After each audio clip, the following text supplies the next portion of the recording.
Hello, everyone, and welcome to The Size of the World, a conversation with best-selling author Jeff Greenwald. I'm Savani, And I'm Sabine. and we're joined by Jeff, who is a friend and a colleague and an absolutely delightful human being. So, Jeff, thank you so much for hopping on with us today. What a pleasure to be here with you. And, for those of you who don't know us, Sabine and I are the co founders of Hidden Compass, an award winning independent journalism outlet that champions nuanced, long form narrative journalism and the humans behind every story. We have a digital magazine, we fund short documentary films and global expeditions through our annual Pathfinder Prize, and we have two different Hidden Compass communities who, along with our storytellers, make all of this possible. If you want to learn more about any of that, visit hiddencompass.net to explore what we do and how you can become a member of a community that believes journalism, science, history, and hope are worth defending. As part of our mission to humanize journalists and the people behind the stories we love so much, we sometimes host in-person and virtual events like this one. And I'm so excited for all of you to hear from Jeff as we converse about the 30th anniversary re-release of The Size of the World, an incredible tale of adventure with a profound resonance. We're going to dive into that in just a moment, but first I'm going to turn it over to Sabine and have her introduce Jeff a little bit more. Thank you, Siv. Before we get started, I want to give those of you watching this event or listening to the podcast version of it an idea of who Jeff is and what he's done. Some of you may be familiar with his work, but you might not know all of his work as he's quite prolific. Jeff Greenwald is the author of 9 books, including the book we'll discuss today, The Size of the World, for which he created the World Wide Web's first travel blog, but also the best-selling Shopping for Buddhas and Snake Lake, a memoir set in Nepal during their 1990 democracy revolution. He also writes features, interviews, and essays, which have appeared in Wired, Smithsonian, Outside, Craftsmanship, Afar, the New York Times Magazine, and NPR's Snap Judgment. And he is the executive director of Ethical Traveler, which is an international alliance committed to promoting social welfare, human rights, and environmental protection in developing world destination countries. Jeff also has a bi-weekly Substack column exploring his journey with Parkinson's, which has thousands of international readers. It's called Jeff G's Big World, and you can find it at www.jeffgreenwald.substack.com. After listening to him today, I'm sure you'll all want to subscribe, so we'll mention it again at the end. But for the next hour, we get to dive into an ambitious global journey that Jeff embarked on in late 1993 when he set out to travel from Oakland, California, all the way to Oakland, California. Carrying just his backpack, he traveled nearly 30,000 miles, crossed 2 oceans, and visited 27 countries without ever setting foot or suitcase upon an airplane. He carried the world's first ultraportable laptop to upload dispatches onto the global Network Navigator, which made him the first travel blogger on the World Wide Web. We have a lot of questions for Jeff today about that journey, but I think I'm going to start with perhaps the most obvious question, Jeff, which is, why did you want to do this thing in the first place?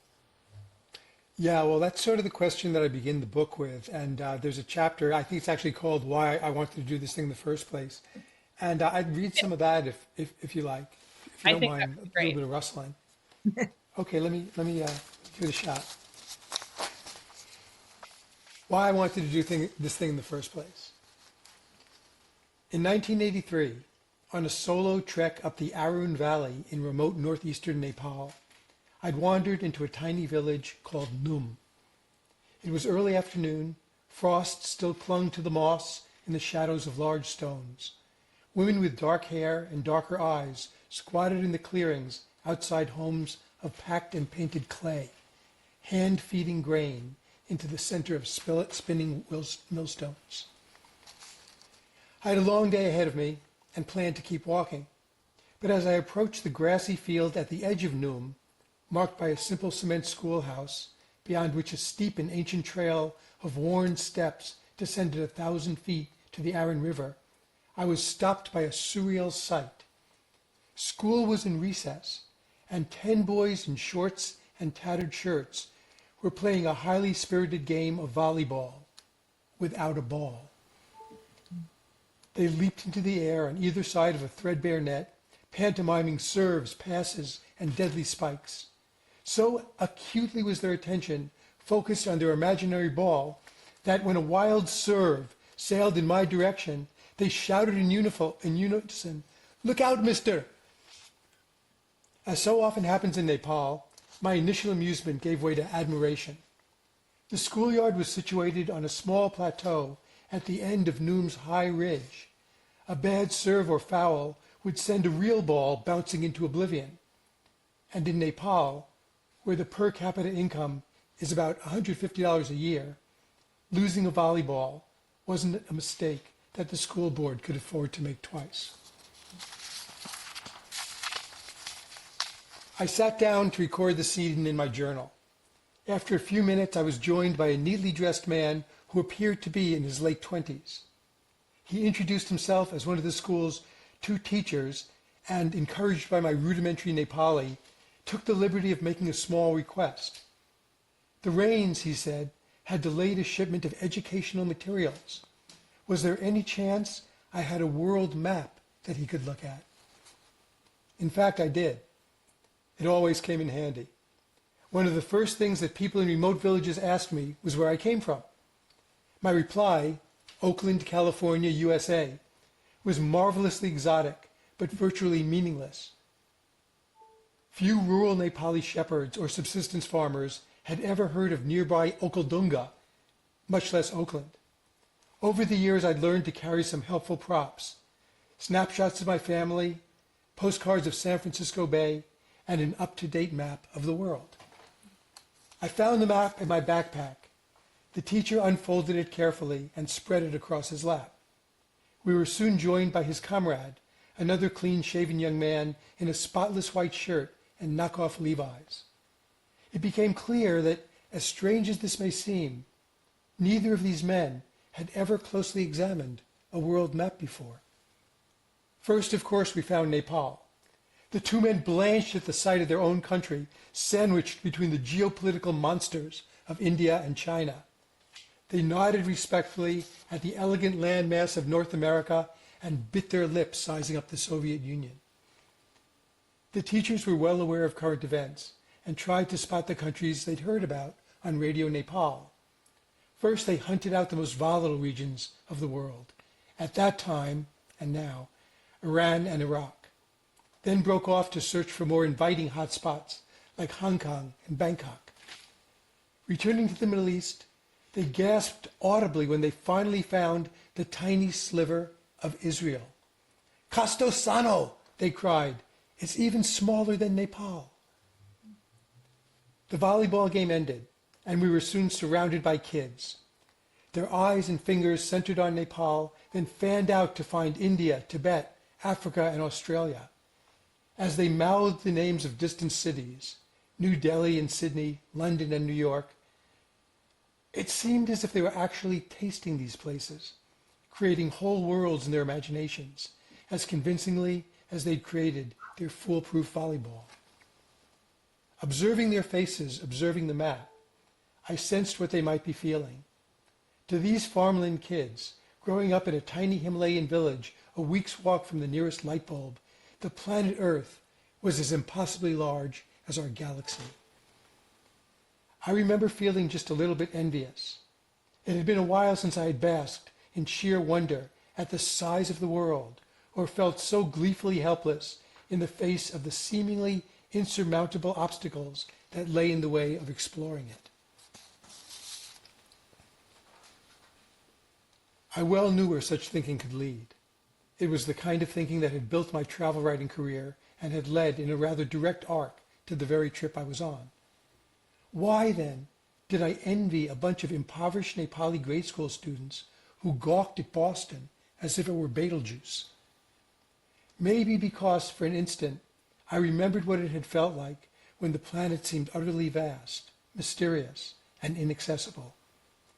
When I wandered onto that volleyball field in Noom, I was only 30 years old, but the world was shrinking beneath my feet. The central cause of my disillusionment, I finally realized, was a fact of life that every one of us, young and old, now takes completely for granted. That fact is, simply, flight. Can I read a little more? Please. Please, yeah. Just a couple more paragraphs. The moment one climbs onto an airplane, I realized, one enters into a Faustian bargain. Comfort, convenience, and the ability to buy duty-free perfume in any nation in earth are ours. In return, we need only utter, in our heads and our hearts, the mantra of the modern age. The world is getting smaller. Such journeys weren't explorations. They were long commutes. By the time I reached my late 30s, I had covered more ground than Magellan, Marco Polo, and Columbus combined. But I realized that I had cheated. Arriving at ever more exotic destinations, I slouched through customs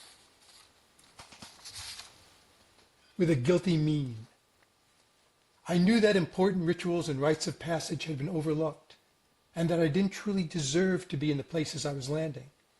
And I also knew, beyond any doubt, what was required of me if I wished to recapture my fascination for the mystery and size of the world. In March of 1994, I would turn 40.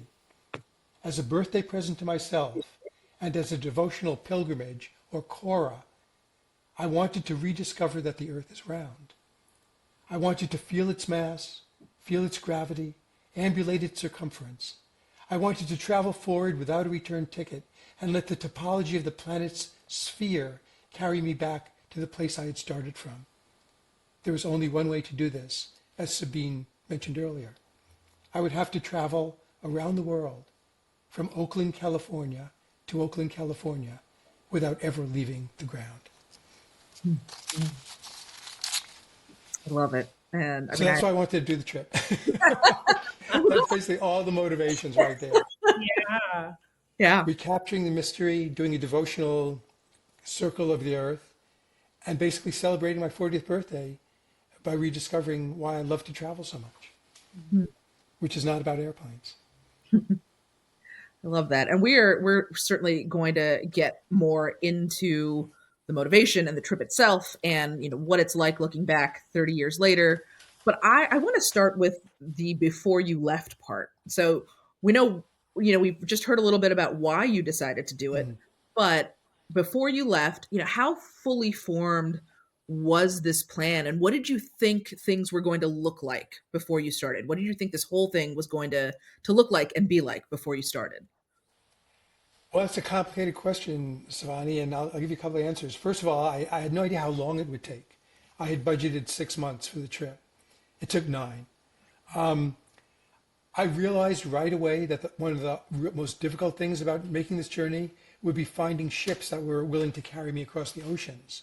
So before I actually left on the trip, just before Christmas in 1993, a friend of mine who'd been in the Merchant Marine, who's a figure in the book, my friend Dwayne, lined up a cargo ship that would take us across the Atlantic Ocean.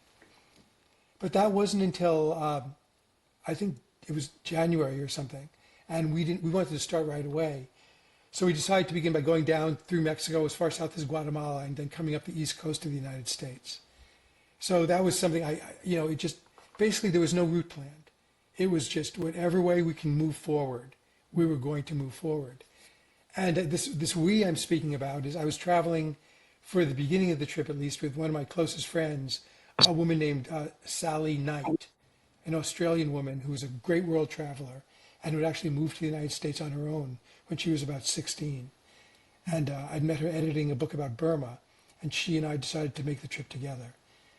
So we were in it together, and we were eager to get out of the U.S., and so we began the trip by heading south towards Mexico, without any idea, really, what was coming.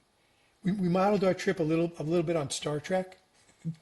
Our idea was to explore this strange new world and to seek out parts of it that we'd never been to before. That's amazing to think about in this age of Google, where everything can be so planned out and mapped out and so on. I think part of that is, traveling in the early 90s, and part of that is your decision not to take airplanes and to not have itineraries set up before you. And so that seems very true to this calling to have the curve of the earth carry you forward, but there are infinite ways to let the curve of the earth bring you forward. They So many really different are. ways across oceans and borders and countries. And so was it like the journey was unfolding in front of you as you went? Yeah, and there were a lot of, I don't want to give away too much of the book. Obviously, I made it home. I won't say whether or Well not done, I ended Jeff. up on, Yeah. I won't say whether or not I ended up on any airplanes. But yeah, I actually can't overstate how difficult it was to move forward without a previous plan. Some of the countries we traveled through were very difficult to cross. Some borders were very difficult to cross. Some visas were very difficult to get. And there were a few times on the trip where it seemed we would not be able to complete our journey. So there are a lot of unknowns. And one thing about the curve of the Earth is while you're actually traveling along the Earth on your feet and by ship, it does look flat. And it presents as being flat in terms of the distances involved. I've noticed that. So Yes. Yes. Yep. we were on a cruise ship coming up to Miami from Cancun, Mexico. And in there, the library of the cruise ship, they had a gigantic world globe. It was 6 feet in diameter. And I just looked at it and I saw how far we'd come and how far we had left to go. And I just thought to myself, no way this is going to happen. It's impossible. I was terrified. It's a massive undertaking, and there's such like an incredible range of experiences for this journey that you capture so well in the book, from the mundane to the sublime. And we don't have time in this conversation to get into all of it. That's why all of you watching and listening should buy and read the book. But I wanted to ask you, Jeff, I want to jump from before the trip into the trip and talk about some of these moments that stand out to you. Can you share some of the most dangerous moments with us and some of the most beautiful moments? Some of the most dangerous moments, I think that to anyone who's read the book, getting from the country of Mauritania to Morocco in West Africa was undoubtedly the most dangerous part of the trip. We had to cross 26 miles of minefields without any real idea where the mines were. Of course, the Western Sahara was disputed territory, and we had to cross it to get from Mauritania to Morocco. There was no choice except to climb on an airplane, which we really didn't want to do. Another very dangerous part of the trip came when I tried to bribe myself into Iran. I had this crazy idea that I really wanted to go across Iran to continue my journey. And I tried without any luck to get a visa. And finally I decided I'll just go to the border of Turkey and Iran with $100 bill and see if I can talk my way across. And that ended badly, but we'll get into that right now. Let's see, what else was super, super dangerous? Crossing the Gulf of Oman on a really small sort of cargo ferry. We got lost. There was just me and like 4 crewmen. We didn't have enough food. We had no radio. That was a bit sketchy. Things like that were dangerous and scary. In retrospect, those are some of the funnest parts of the journey. But when you're in the middle of them, there's no guarantee you're going to make it out. And it's often quite concerning when you're in the middle of the Gulf of Oman with no land in sight, with no one who speaks any English, and no radar or radio. Wow. Yeah. Yeah. Jeff, I want to add to that list of dangerous events carrying suspicious brand new technologies such as the OmniBook. Right. Oh yeah, that's right. I had this state-of-the-art mini computer that ran actually on AA batteries if it could be plugged in. And there was one incident on the trip where I was actually accosted by the authorities who thought I was a spy because I had this little computer I was working on. But I'll let readers get to that part on their own. So I want to say these moments, but I do want to talk about this device for a quick second. Okay, sure. Yeah, because that is obviously a big part of this story. And can you tell us a little bit more about, for especially our younger viewers who weren't alive when 30 everybody, years ago. right? I mean, who weren't alive 30 years ago, who weren't around for when the internet became more popular and more accessible. Can you tell us a little bit more about this device and I know it's in the book, but also what it was like to have to use this device at that time? Yeah, I think that that's an important part that got left out. This was supposed to be a very organic journey, but shortly before I left, the people at a place called, Global Network Navigator, which was managed by O'Reilly, a famous tech company, asked me if I would send them back dispatches on the newly born internet, the World Wide Web, which had just started because of the invention of Mosaic, and if I would do this for them from various places along the way. And this OmniBook 300 that I was using actually had a modem built in and a way to connect with telecommunication systems. So I told them, yeah, sure, I'll do it. Not realizing that almost no place in the world was set up to let you get on the internet because it was so new. Mm-hmm. So in some of these countries I visited, during the course of my journey, I sent back quite a few dispatches, but each one of them involved an incredible wrestling match with local technology, explaining myself to extremely suspicious bureaucrats, and sometimes waiting a long time for my signal to get through the, what is it, 128 baud, whatever it was, communication systems. Yeah. But yeah, I'll talk a little bit more about this later, but no one who's in this age group, the current generation, will remember a time when the world wasn't immediately accessible. Mm-hmm. But in the 80s and 90s, early 90s, it took a real effort of will and of equipment to make that connection happen. Yeah. Let's go back to some of those moments that jump out at you. We talked about some of these dangerous moments / fun moments, Mm-hmm. but there were also beautiful and sublime moments along the trip as well. There were. You want me to talk about some of those? I mean, yes. Well, yeah. Unless you want me to talk about them. I think you should talk about them. You lived them. Riding a white horse around Lake Atitlan in Guatemala was a beautiful, beautiful experience. The markets and souks of Morocco, of Marrakesh and Fez, were absolutely beautiful. I remember going to a Sunday Mass in Senegal at the monastery at Kour Moussa, and just the way they had adopted the Christian Catholic hymnal for African instruments and voices was absolutely stunning. In fact, if you give links anywhere in this podcast, please link to that CD or that streaming. I'm still back in the 90s. Link to that site for that streaming music, because it's utterly beautiful and enchanting. There was a moment crossing the Atlantic on the Ursus Del Mas cargo ship where I didn't know that this was going to happen, but it just so happened that as I was crossing, I was standing in front of the ship, much smaller ship than the Titanic, but just as equally as romantically beautiful, as the ship plowed through the North Atlantic Ocean. And to my right, or behind me somewhere, the sun was just setting. And just as it was halfway down the horizon and just the top half of the sun was showing, I looked the other way, and the top half of the moon, the full moon, was rising on the other side of the horizon in the east. And for a staggering, dizzying moment, I realized that I was on a ball in space. And I felt this extraordinary sense of vertigo and of being anchored down to the earth by gravity and of being on a ball that was spinning through space. And it was such a visceral instant that I got it. I got how big the world was. I got what it was. I got where we were. I got the whole solar system. I didn't think much further than that, but I understood. And it was a cathartic moment in my life of travel to have experienced that. Yeah. There was also, I don't want to give this away because it's such a wonderful part of the book, but there was an encounter I had in Tibet, in Lhasa, Tibet, that was really special.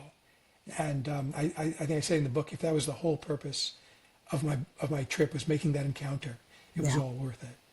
Mm-hmm. So those were some beautiful moments. Meeting people, those were always really wonderful, special people, were beautiful. I could go into that ad infinitum, but there's a few encounters that really stand out. I think that while I was in Morocco, my serendipitous encounter with the writer Paul Bowles, who had long been an idol of mine, by then an old man in his 80s, unwilling to see visitors, who somehow I managed to charm my way into his apartment. And I spent part of the next 3 days sitting at the foot of his bed or by his fire, drinking tea with him and talking about his life and his career. And I'm sort of tearing up when I talk about it, but it was the Passover holiday, and as a Jewish person, I observed that. And I asked him if he ever had observed this Feast of Liberation, and he said he never had. So we did an impromptu breaking of the matzah bread in his apartment, and we dipped it in honey, and we toasted to liberation and to freedom.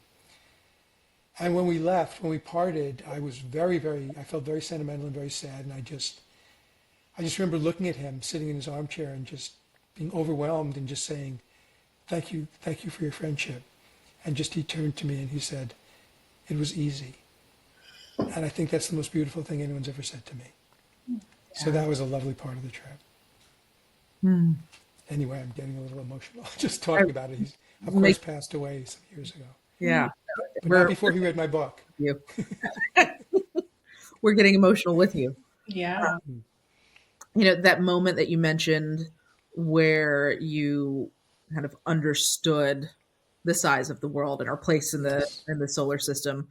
I think, you and I share a love of the night sky, and yes, we do. And that moment resonates with me so much because I've had a moment where I've felt that as well. It's a different kind of moment, but I do think, that's special when we get to experience something like that.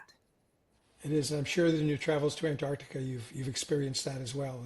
Antarctica, sense of the fact you're on a planet. Yeah, absolutely. I mean, certainly Antarctica, but the one I think about is the salt flats in Uyuni, when we were there on the north end of the salt flats where there wasn't a lot of light pollution, perfect amount of water on the ground, and walked out at night and the stars were reflecting perfectly in the water. And so it was just stars above and stars below. And it you could feel, what being in space felt like emotionally, not necessarily from, all of the physical stuff, but just kind of understood the sense of the universe and what it's like. My dear friend Scoop Nisker, radio announcer, if you don't like the news, go out and make some of your own, who passed away a few years ago, had this wonderful thing he said to me once that you just reminded me of, Savani, where he said, sometimes when I lived in Nebraska, I used to go out into the meadow, lie down on my back, and look down at the stars. Yeah. And it just sort of, that hit me. It's a whole different perspective, but that's equally real. Yeah. That we're looking down at them as well as up at them. Right. Yeah. And I love thinking about the size of the world in relation to, my first inclination thinking about that question of what is the size of the world is, what is it in relation to me as an individual, as a person? But this conversation really gets at a lot of the complexity of that question. And in the book, where you explore it not just from your own perspective, but the perspective of countries and continents and and the planet itself. We're talking about how big the world is in comparison to us, and yet how small it is. And you mentioned you thought about the solar system. I mean, it is both massive, but also just a speck in the universe. That's true. And I guess they call that the overview effect, which astronauts have and people who orbit the Earth are just seeing the Earth in space. And one of the Apollo astronauts remarking that he could just cover it up with his thumb in his field of view. And yeah, it's really a thing that when you understand it viscerally, I think you're really inclined to make the best of your life in this world and to protect the planet as best you can. And I just don't even have any words for what's going on right now in the world. It's just the saddest thing I've ever experienced. But yeah, we live in this Garden of Eden, and it seems we just can't wreck it fast enough. And it's very sobering. I'm glad I got to do the trip when I did. I mean, things were not great then either, but I was able to, to be in places like, I crossed, some pretty anti-American countries without much of a problem, and with, experienced a lot of hospitality. And this is the other thing I've learned during that book and in my travels previous to it and subsequent to it, that on an individual level, human beings are very nice. They don't want conflict. They don't want riches. They want their families to be safe. They want their kids to be educated, and they want to live out their lives in community and peace. And, what's preventing us from doing that is like a half a dozen disgusting men. And that's something I've really been thinking about lately. And apathy too. I mean, I would throw that in there. Yeah. Yeah, Sorry I to be a Debbie Downer about all no, this. I mean, Let's Jeff, get I'm back to so the glad book. you bring that up because I also have been feeling distraught about what's going on in the world. But I also think about, I do try and challenge myself to find hope. And I do also think about the people who are in situations that feel so much more hopeless than my own situation. And I think about the Yeah. people that you met on this journey who faced, incredible hardship and who Yes. must have been inspiring to you. They were certainly inspiring to me as I was reading the book. And so many of them opened their homes to me Mhm. while I was traveling and when I needed a place to stay. The Ba family in Senegal, or perhaps that was in Mali. I don't remember which at this moment. But this is a poor African family with 3 kids. They just said to me and Sally, "You stay with us until you get a visa to go out of here." Mhm. And they didn't have any, they didn't have any space for us, but they found a place for us. And people were like that, just lovely and generous. And I just want to add right now that I've been to Iran since that around the world trip, and I've never met more gracious, friendly, sophisticated people. Yeah. And I wish them well right now. That's all I can do.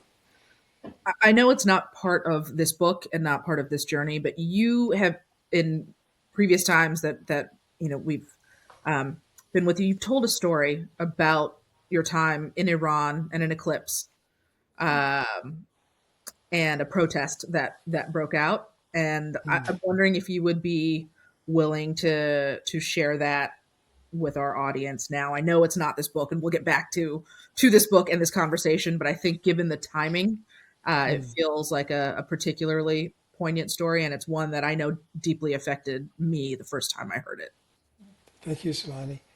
Well, of course, we don't know where the situation is going to be when this Yes. conversation actually is shown, but I was in Iran in 1999 to observe the total eclipse of the sun with a group of people who were interested in astronomy. And I somehow, on the day of the eclipse, I managed to dodge my group, and I ended up alone in a big public square in Isfahan, one of the great cultural capitals of the very cultural country of Iran. And so it was just me in this gigantic public square with maybe 10,000 Iranian people. I hadn't said hello to any of them. I hadn't greeted them. Salam alaikum. I'd never made contact with any of them. Everyone was sitting on their blankets with lunches and eclipse goggles, which the police were handing out, and safe ways to watch the eclipse, and cameras and whatever else. And as we were sitting there, the moon began to pass over the face of the sun. And when it was about halfway across, there was a commotion about 100 feet away from me. And a group of young men, all with turbans and beards, had opened up a carpet bag and pulled out automatic weapons and American flags and started burning the flags and shooting into the air. And at that moment, spontaneously, that this anti-American protest broke out for the cameras of countries like Jordan and Libya and other Middle Eastern countries that were there. Everyone around me, all the men, women, and children on all sides of me, who didn't know me or where I was from, they spontaneously stood up and formed a circle around me, about 2 people deep. They just stood there. And I remember looking into the eyes of a woman who was on my left, having a young boy on my right hold 2 of the fingers of my hand, and an old man, standing not far behind me saying, "Those guys out there, they should get a job." It was just, they were there for me. I just couldn't even believe it. That was one of the singular memories I take back from Iran. The eclipse was beautiful, but I remember about that afternoon was the Iranian people. And after the protest was over and the kids sat down and put their eclipse glasses on, put away their automatic weapons, everyone just melted back to their own blankets without a word, and we watched the eclipse together. Yeah. And it was a staggering moment in my life of travel.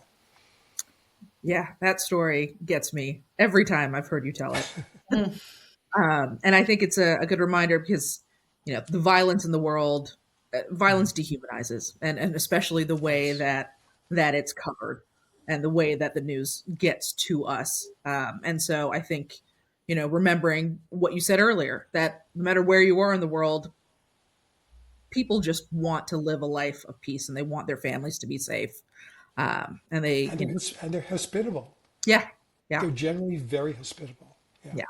Mm. Yeah. So that's what I found. Thank you for indulging that detour with me. I My appreciate it. pleasure. I mean, it's a detour, but I also think it's part of this conversation tumbling so naturally into the perspective of looking back at this journey in this book 30 years later. And so, well done. We're now in that section of the conversation. Looking back 30 years, this is the 30th anniversary edition of the book. Mm. Is there anything that you would have done differently, Jeff?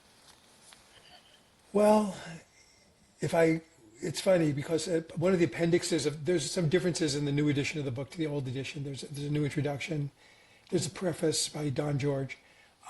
There's also in one of the appendixes an around the world route that was suggested to me by artificial intelligence. I asked Claude from Anthropic, if you were to make a trip like this today with no airplanes and wanted it to be within 6 months to circle the world, what route would you take?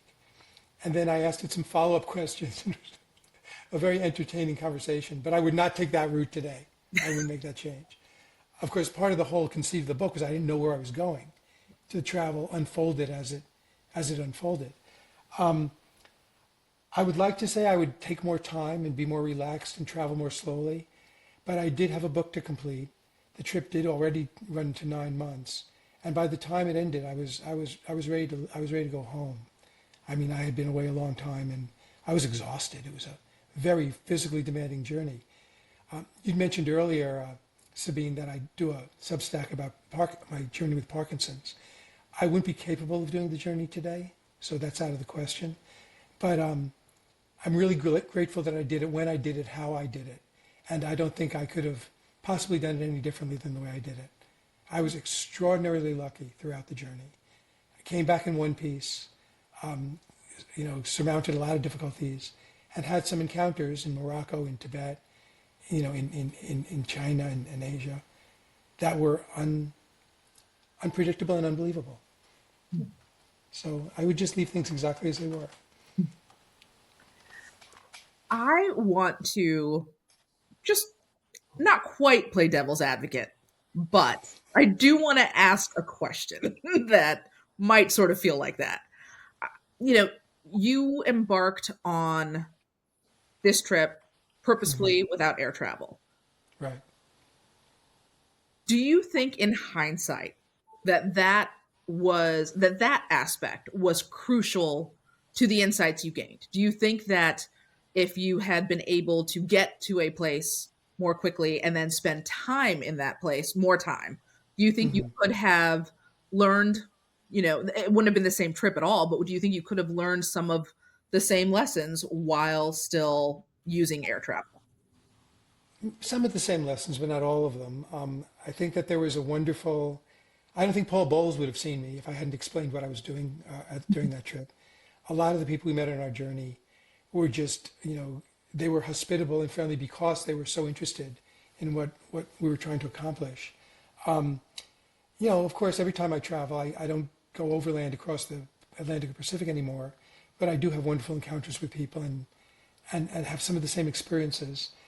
One experience in particular that stands out with me is I remember crossing the Atlantic Ocean on the Ursus del Mas, which I mentioned before, about 2 days before arrival, smelling Africa, just smelling the smells of Africa wafting over the horizon towards us, and all the different kinds of perfumes and smells and odors that represented, and just knowing that we were approaching land, and then actually reaching the port in Africa and being overwhelmed with all our senses.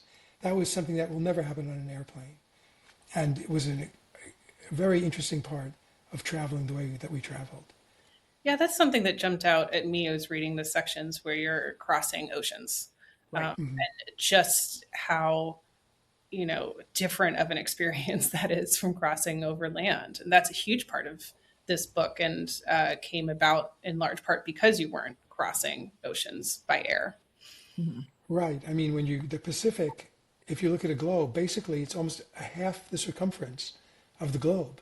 Right. And crossing it takes 23 days by a ship that never stops, that keeps going, at the same speed for 23 days. And yeah, you really do see the world in a different way, and you think about your own places of travel in a very different way too.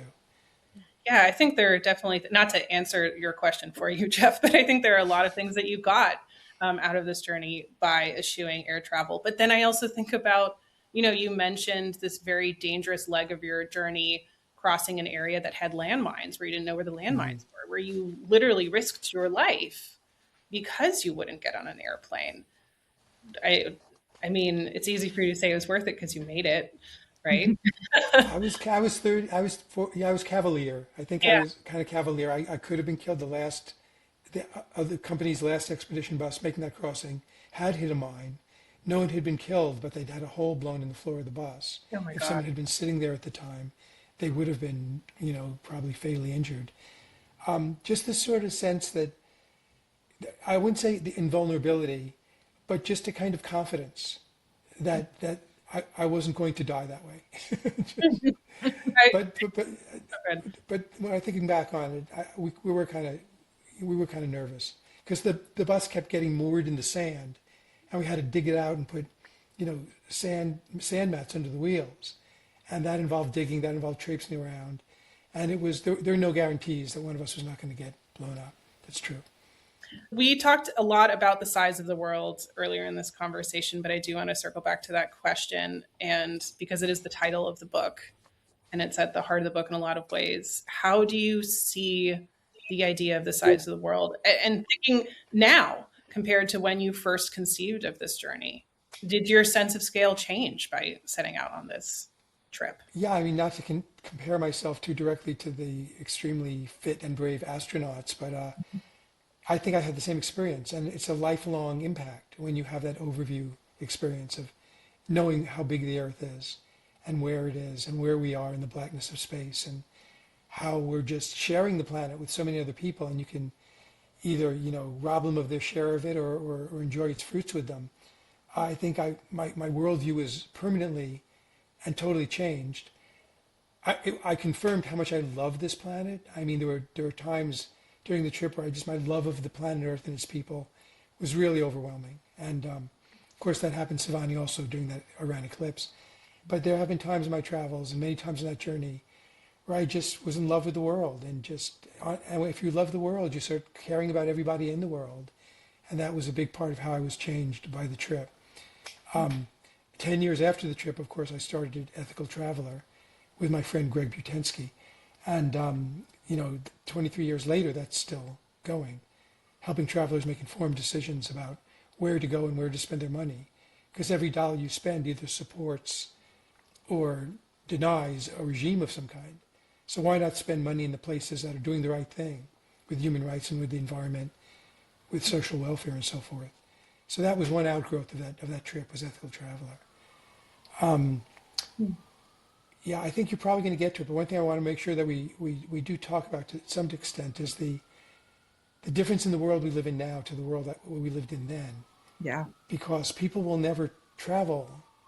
It's unlikely they'll travel the same way or with the same lack of connectivity that I and we were forced to endure during that trip. Mm-hmm. And travel today is a very different experience than it was in 1993 and 94. I think that even if you carry the intention of disconnecting and of just going screenless during a trip around the world, I can't imagine many people will be capable of that given the way we're all trained these days. So I never want to sound like I'm saying or suggesting that the way I traveled 30 years ago was better than the way people travel today. But there was a difference in sort of the mindset when you were not immediately connectable to the people you loved and cared about, and when a communication with people, your family, your friends, could take weeks to really, cross the ocean or the mountains or wherever you were. So it was a really different experience, and I kind of miss that, much in the way I miss my old typewriter. There's a kind of musical percussive quality to my old Smith Corona, and there's a kind of musical percussive quality to travel 35 years ago that I think has been largely lost. Yeah. And for some people that might be for the better, for others they might really feel nostalgic for that time. Yeah. It's, I think about, so in the time that you were taking this trip, I was a child, but our family lived in another country. So I had, my parents, my immediate family was here. Mhm. Everybody else lived in India, and just how difficult communication was, Yes. even then, between family. And the only thing that comes close to that now for me is when I'm in a place like Antarctica, and Right. that's, there aren't that many places like that left in the world. Even if you decide to go screenless, most of the Mhm. people you're interacting with are not, right? That's just the way a lot of us interact with the world now. Yeah, there's a line of people, I don't know how long, waiting to take a selfie at the top of Everest, Yeah. which immediately gets transmitted, to the web and seen everywhere. Yeah. It's I really mean, hard. 2020, I was in Siberia, in remote Siberia with a Nenets family, and everybody had Facebook, and everybody was on their phones checking their Facebook Mm. profile, right? And it's just, it is a fundamentally different world. And I kind of want to talk about that a little bit more because, you chose to take this trip and you were inspired to take this trip, essentially eschewing one technological revolution, but you were also at the Mm. forefront of another one that was coming. So Uh, funny. it is. It is. And Who so, knew? yeah, exactly. And so that's kind of my question looking back now, Mm. how do you feel about that aspect of this journey? Um, I I think the one thing that I've talked with Sabine about before is this. There's a little bit of regret that we didn't have that technology back then because I've lost touch with everyone I met on that trip. Yeah. I mean, I got some people's names and their addresses, but it's not like they had a Facebook account or I could just stay in touch with them. There are so many people on that journey who are so good to me, who I'd love to still know and be friends with. There's no way to find them. Yeah. There's no way to locate them. The last name Ba, like 500,000 people in Senegal have that last name. That was true in so many places I traveled. That just people lived in fairly remote areas. Because when you're traveling, by land, you cross remote areas to get from urban center to urban center. And those people who we met and connected with there are people I'll never hear from or see again, unless by some miracle they see the book or see this interview. That was the guy who stayed with us 30 years ago. Yeah. Wouldn't that be But amazing? yeah, that's one of the ways that things are sort of different now that I regret a little bit. It was a little bit distracting to be on that cutting edge and to feel this obligation to send in these dispatches. On the other hand, it was wonderful to sort of be communicating with people in some way, and have these spontaneous things I was writing. My writing style, when I knew I was writing for the Global Network Navigator site, changed a bit. Now, I want to explain to the people who are watching this what the Global Network Navigator was, because at the time it was incredibly advanced. You would log onto their site, the GNN, and there would be a map of the world, a flat Mercator projection map, and there would be a dot any place I had sent back a dispatch. Let's say Oaxaca, Mexico, or I don't know, Shanghai, China, and you'd click on that dot, and my dispatch would appear on the screen. It was a miracle. This was. Yeah, and it happened, within hours after my filing the dispatch, and back then that was like seen as a real technological revolution, which it was at the time.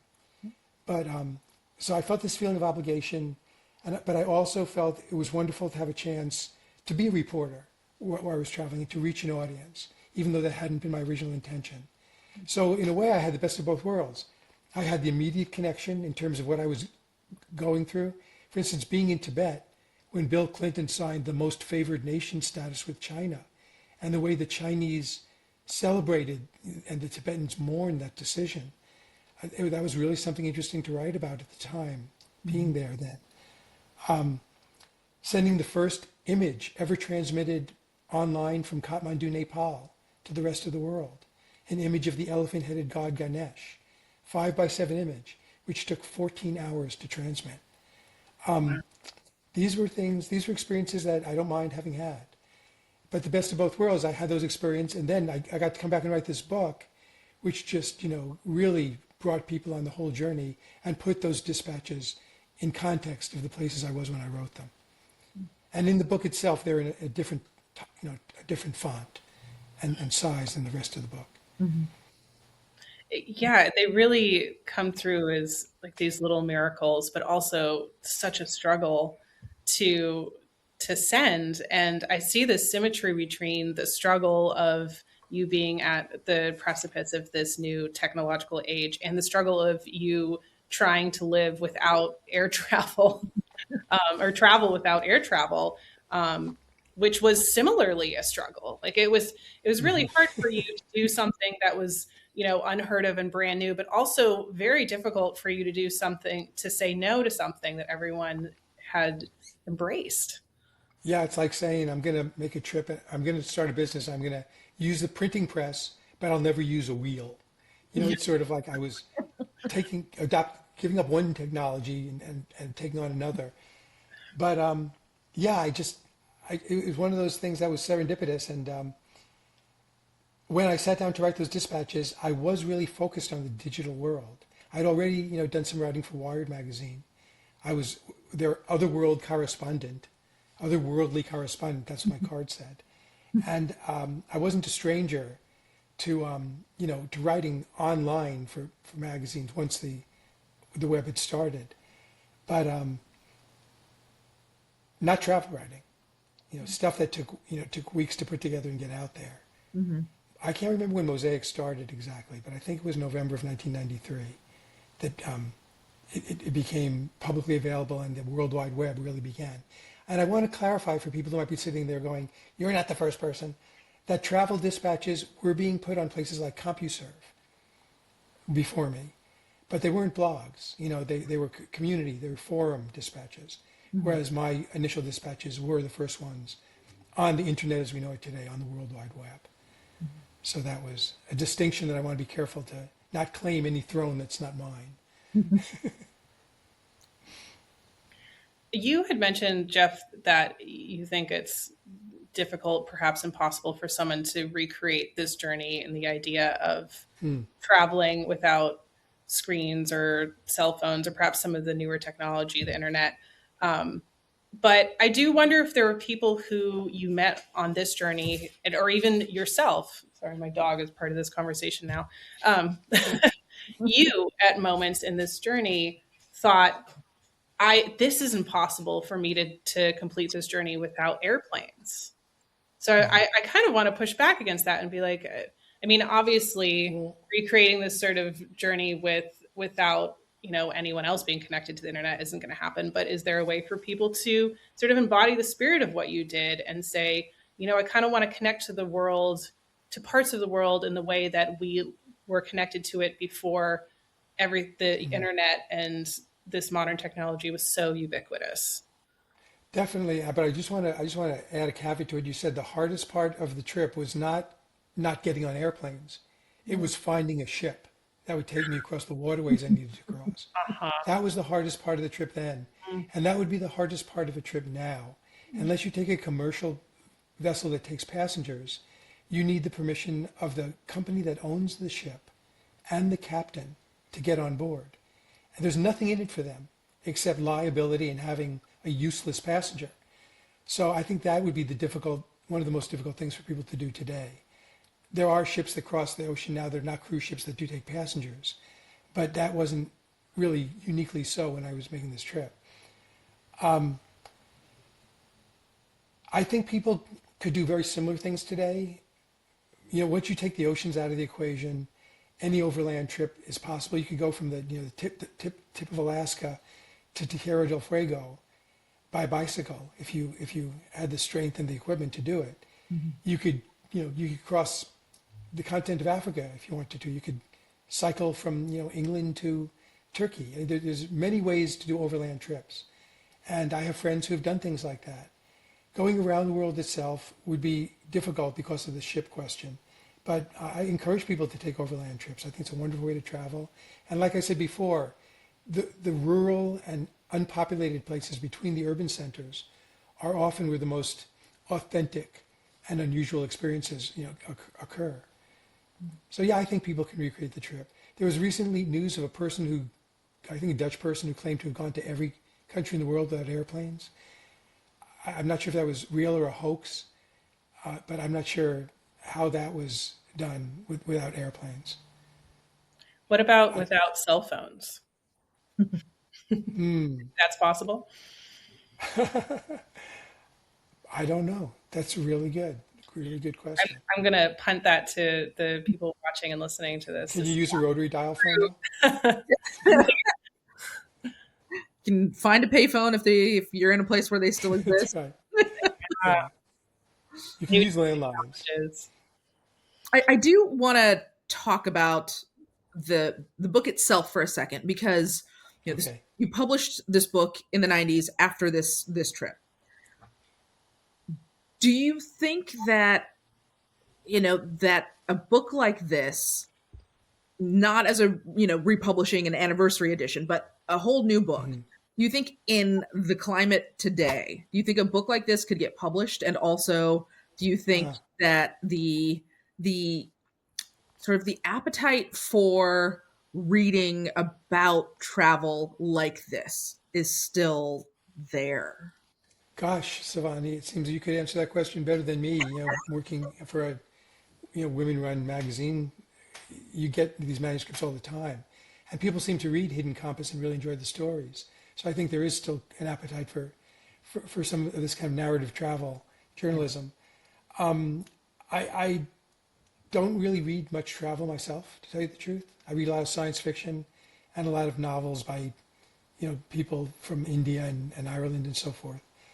But yeah, I think if it's well written and unique and describes a journey that people aren't familiar with, the search for the Temple of the Monkey God or something is one example. The Emerald Mile is another. Yeah. These are books that I've read recently that are really beautiful and compelling, and they're not brand new, but they still are accounts of travels that are magnificent, courageous, defiant journeys. Yes. And I think there is an appetite for any story that's well told. I like to think that I told some stories in the book that are worth reading. And I think that anyone who's got a great story to tell will find an audience for it. I hope that's still true on planet Earth right now.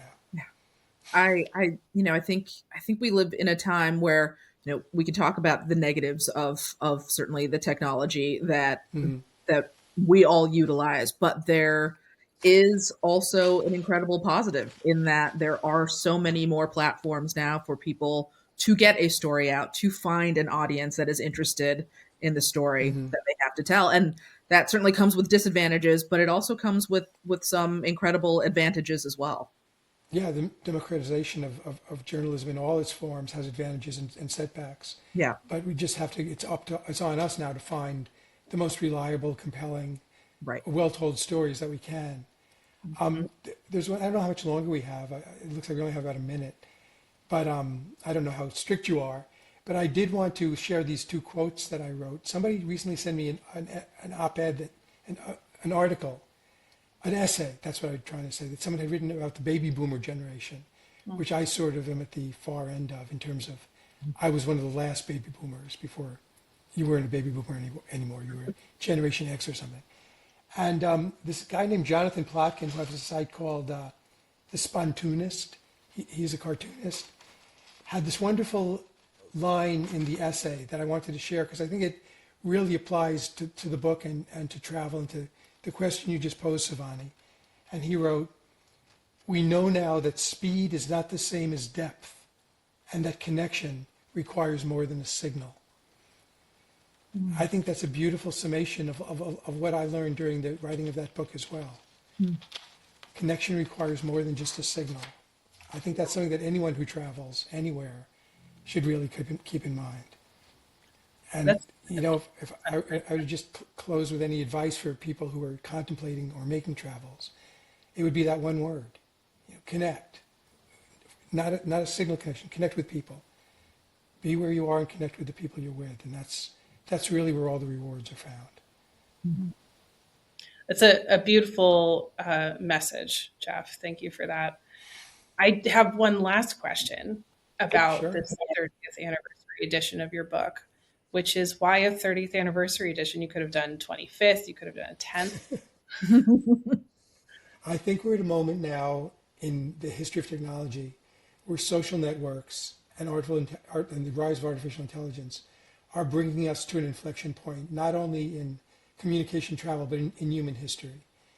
And I think that this is a perfect place to show people what the world was then and how it became what it is now, in a sense, but also to hearken back to remember a time when you couldn't ask Claude, how to get from Senegal to Tibet and get, a generally amusing and accurate answer that would tell you which hotels to stay in, what places not to go to, where to eat, where not to eat, what roads to avoid, where the mines were.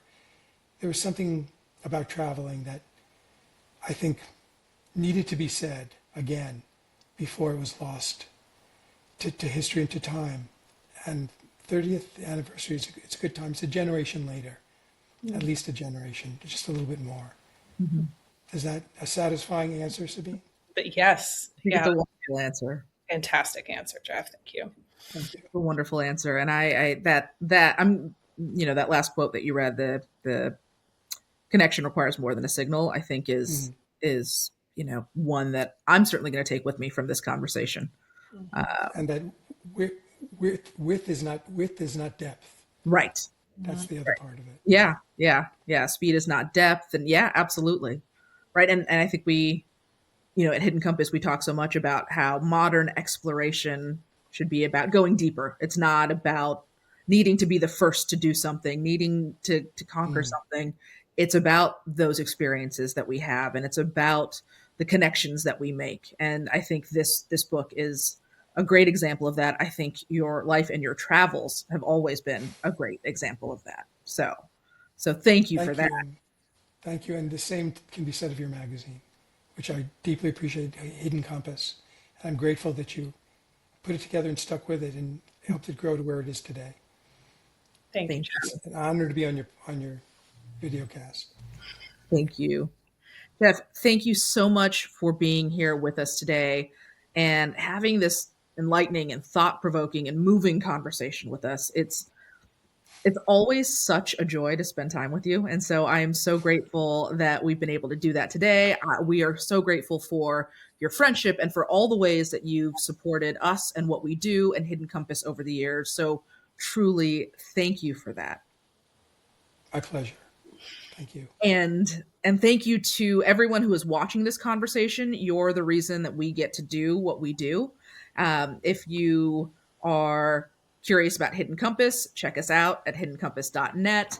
You can also pick up, and you should pick up, a copy of Jeff's book. You can get it at your local bookstore, order it from your local bookstore. We'll also be providing a link in the description of this video. So look for that. But thank you to everyone who's watching, and I'll turn it back over to Sabine for a second.